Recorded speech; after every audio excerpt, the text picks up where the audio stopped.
Divine Entertainment. By Orthoris. Chapter 43. War. Scholar Arc. Month 2, Day 6. The black-clad knight let his gaze wander over the battlefield. All around him was chaos. So much so, that it was getting difficult to differentiate between friend and foe.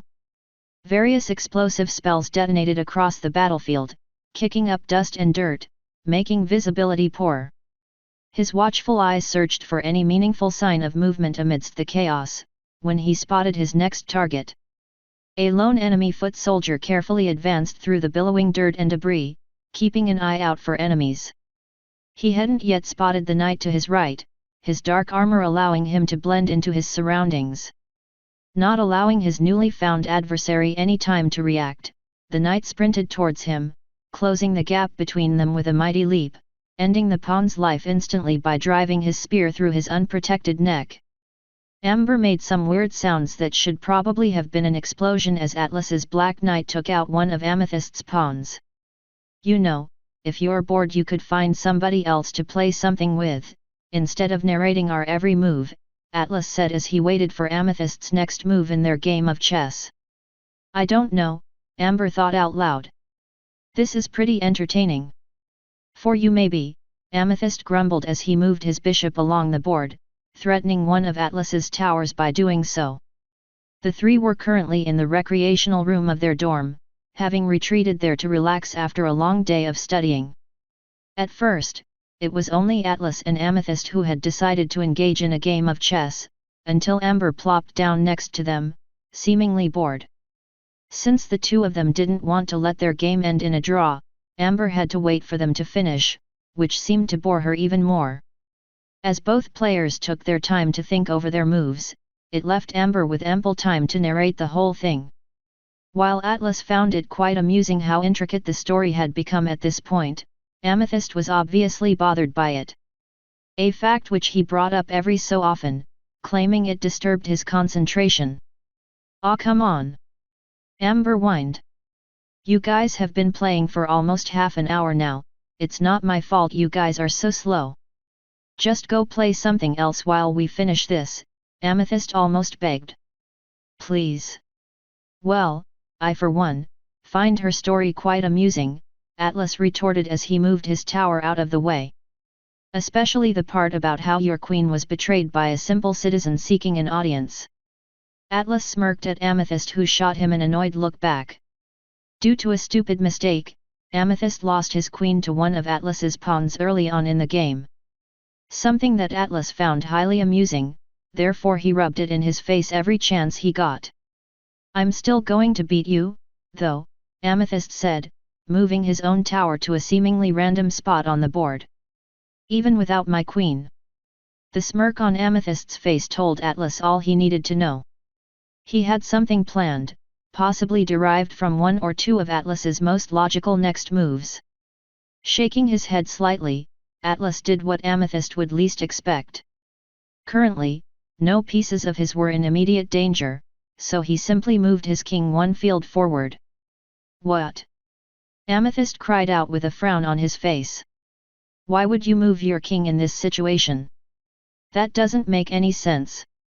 "Oh, what fun is there in making sense?" Atlas replied, a smirk on his face. "After all, if the king doesn't lead, why should his troops follow him? Chess isn't about politics, Atlas. It's about strategy." Amethyst said, his jimmies clearly rustled. "Amber seems to agree with me," Atlas mentioned offhandedly while pointing in her general direction. "Yeah, that move really boosted your army's morale.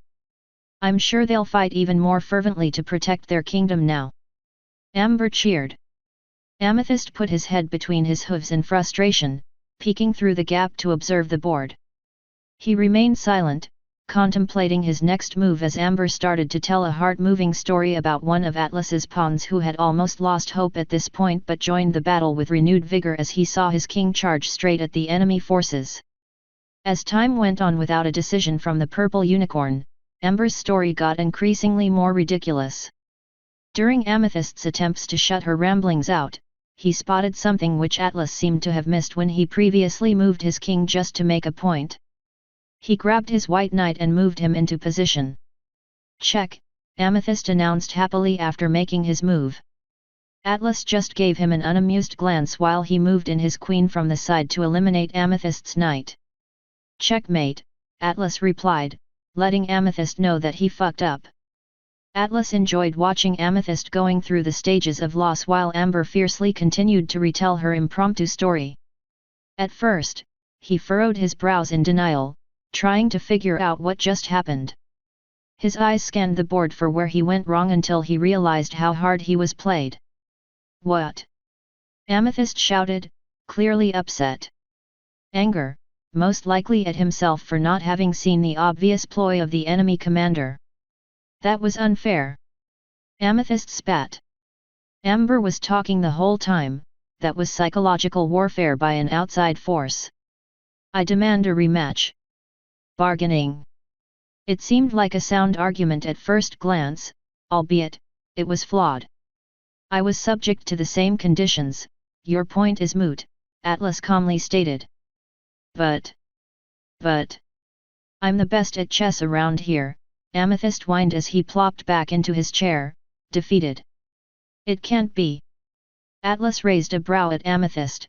In his opinion he was clearly overreacting, it was just a game of chess after all. As Atlas had found out pretty early on during the match, ponies didn't really use too many advanced tactics. If he had to guess, it was probably because the game was invented only recently, around 100 years ago. Since Atlas used to play chess quite often with his friends or occasionally online when he was bored, he considered himself to be quite good at it. "Hey, don't worry," Atlas said. "There's always someone better than you, and don't worry, if it's about magic, you're definitely better than me." "Ha, I guess you're right." Atlas watched as Amethyst's expression changed from one of defeat to one of acceptance. Apparently, Amethyst became used to the idea of being the best at almost everything, since he was one of the best students, and blessed with a magic affinity. "Now, why don't we go do something where Amber can participate instead of distracting us?" Atlas suggested with a chuckle. "Sure, let's go put back that chess game first, though," Amethyst replied as he got up. The pieces magically floated into a little sack which came with the wooden playing field.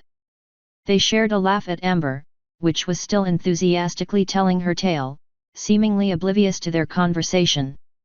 As the queen stood above the enemy's king, staring down at him with cold eyes. "Why? Why does it have to end this way? I loved you. But you betrayed us. And for what? For some petty ideals?" the queen asked, her halberd inches before his neck. "You'll never understand," the king replied. "Your ways are old and destructive. At this rate, you're going to turn the kingdom into dust. You were supposed to lead our nations to prosperity, not destroy it by waging war." the queen shouted, stray tears running down her face.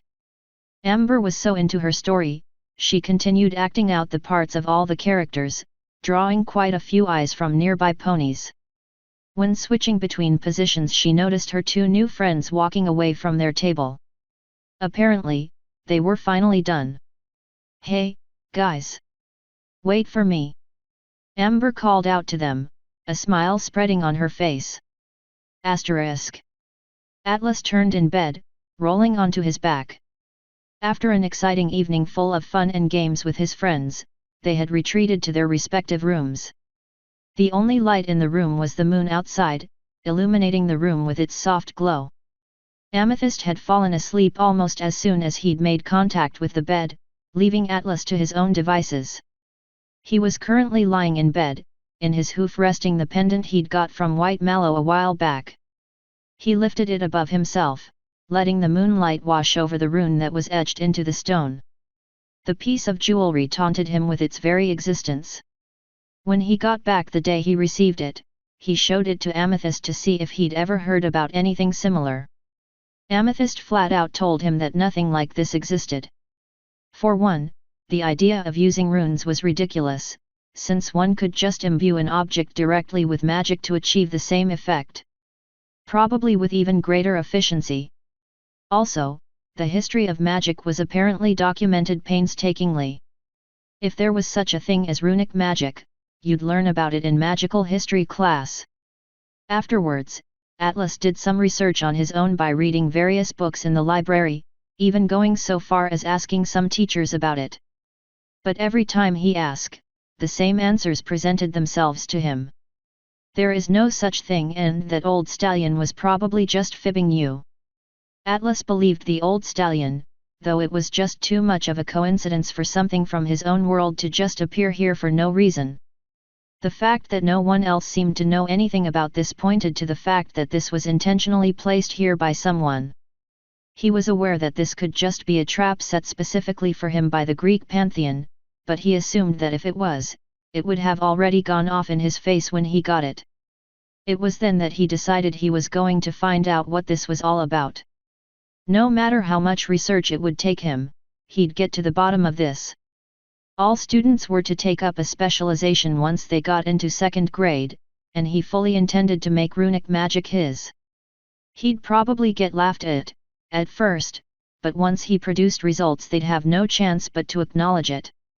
Maybe they'd even fund an expedition to the ruins where this pendant was found. Atlas smiled as he tapped the offending rock with his free hoof, the piece starting to rotate slowly in his grasp. He sighed as he levitated it back to its proper place on his desk, snuggling back into his covers.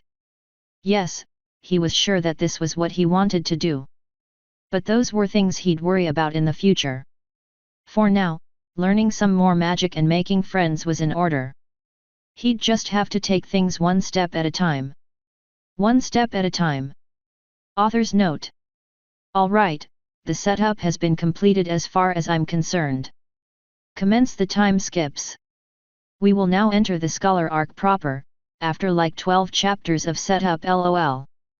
Since the scholar arc spans a relatively long amount of time, there is no point in detailing every single day or week, which means we'll jump from interesting thing to interesting thing. The time skips might be only a week or might be as long as over a year. As some of you are aware, I've debated with myself about adding in another arc so you'll have more chapters about Atlas and his friends before their untimely inevitable demise. I've decided to choose the best of both worlds and have added a sub-arc to this one, which will span only 2 or 3 chapters. This season on, Scholar Arc. Studying. Love. Friendship. Giant enemy crabs. Butt tattoos. Wendigos. Ancient ruins. Runes. And many, many more things. Once again, thanks to my editor Azriel and my proofreader Kilobytes for a job well done. Today's chapter was brought to you by this song. End author's note.